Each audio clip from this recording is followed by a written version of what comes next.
Okay, what we're seeing is, as anticipated, this is a pope who is in continuity with Pope Francis. This is a pope who is a continuation of Francis's vision and legacy for the church. So he is going to be, um, kind of seen as a Francis, another Pope Francis. Some feel that he might be slightly a little bit more um, traditional when it comes to the liturgy, but slightly, not a whole lot, but just a little bit more. And there are some indicators of that. As soon as he came out, you saw looked a little bit more like Pope Benedict XVI than when Francis came out. But there's some concerns about him liturgically that some people are going to express. I'm about to go over that. Some people are concerned that he restricted communion to communion on the hand during COVID. We'll talk about that here in a moment. So he might be a little slight more to the right when it comes to the liturgy, but not a whole lot. Some have said maybe that he celebrated the Latin Mass, but those are rumors. People don't know. It may have been a private thing. What we do know, okay, is that in continuity with Pope Francis, he was very close to Pope Francis. He has kept a low profile in the media, low under the radar. We knew he was top 10. I already said he was top 10. We knew he was in top 10 list for most people, but we didn't think that he was like top 3, not even top 5. He was somewhere in there, but not, again, not necessarily anticipated. But kept a low profile in the media, so there's not a lot about him. There are some concerns about how he has handled some sex abuse cases. Some have said that he did everything that he was supposed to do. He's perfectly fine. Others are concerned, saying no, he could have done more. There's going to be huge debates raging on that. There's the question of how does he react to same-sex blessings. He's on the whole in favor of fiducia supplicans, what Pope Francis and Fernandez did with fiducia supplicans and blessings for homosexual couples. On the whole, he's in favor, but he recognized that this won't work in Africa, in places where homosexuality is outlawed. This would practically cause some problems. Therefore, in those areas, he's not necessarily in favor of implementing them, but outside of Africa, he had no problem with them being implemented. Traditionis Custodes, there's kind of a big question mark. Where is he at on the Latin Mass? Is he going to further restrict it? Is he going to be, aggressive for it or against it, or somewhere in the middle? And again, big question mark on that. Amorsa Tizia, where is he at on the question of communion for divorced and remarried people? On the whole, it seems like he's, pretty much in line with Pope Francis on the matter. He's highly synodal, very much in favor of Pope Francis's synodal vision for the church, which some people are concerned about. Others believe that synodality is not an issue, and so they might be a little less concerned. But those who were sounding the alarms, really concerned about a synodal model for the church, they're going to be incredibly concerned about Provost, because he's very much in favor of it. In fact, in his speech there, as he came out on the Logia, he even mentioned synodality there and how we need to be a synodal church and all that. And so there are concerns about his appointments. However, whenever he was prefect for the dicastery for bishops, which was true of him up until pretty much today, he had some concerning appointments. McElroy, some might say. He also was the guy who was basically over the dicastery that was in part responsible for removing Bishop Strickland. So if you're a Bishop Strickland fan, you're probably not going to be a bishop. You're not going to be a Pope Leo XIV fan, most likely.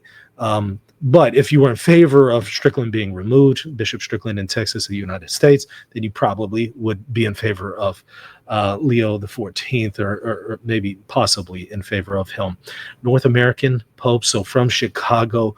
This is going to be an interesting perspective on how that works. That was certainly a surprise. He's 69 years old, so he's not too young. He's not too old, but some have felt that maybe he was a good choice here for being an American, because they felt like maybe an American can clean house financially with the corruption going on in the Vatican and other kinds of corruption. That's the rumors, supposedly, that hopefully an American will be able to fix that. I don't know. It seems like Americans might actually ruin that. And of course, I say that as an American, right?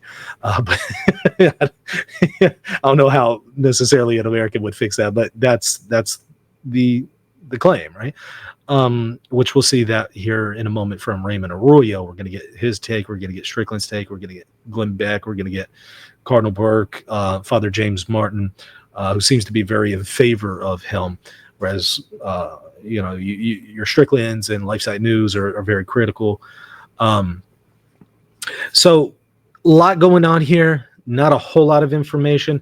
There are some comments that he made critical of homosexual acts, but as I will just point out, as soon as Pope Francis was elected, the first thing people pointed out were comments that he made when he was a cardinal in Buenos Aires against homosexual acts. Like immediately people brought those out and they're like, oh, this is a conservative cardinal. But a lot of people ended up feeling that he was a progressive and a liberal and that it was in favor of all those things. Whether or not that's true is a different discussion, but you'll notice how quickly the narrative changed in the media. So right now, some people are saying, well, he's been a little critical of homosexual acts, but again, they said the same about Pope Francis. And he's been critical of people deviating from a godly model of the family. Well, so was Pope Francis. So we'll see how that plays out in the media, and also in his magisterial acts. Of course, he took the name Leo the 14th, modeled based on Pope Leo the 13th, one of the most prolific writers for the papal magisterium, with over 90 papal documents. Some say that he chose this because he's very much into the social doctrine of the church, and so was Leo the 13th.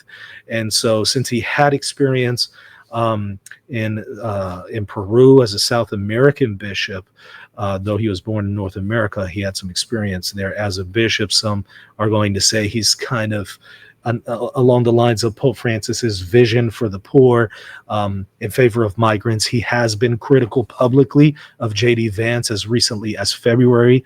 So it appears that though he is a registered Republican, he's not very favorable to the current administration on questions like migration, and has been critical, even though he doesn't speak up much. At least on this issue, he spoke up and publicly about J.D. Vance. By the way, thank you for this super sticker. So I'm just giving you kind of a rundown of what we know about him so far. That's a quick recap of what we've seen, and I'm sure more will come.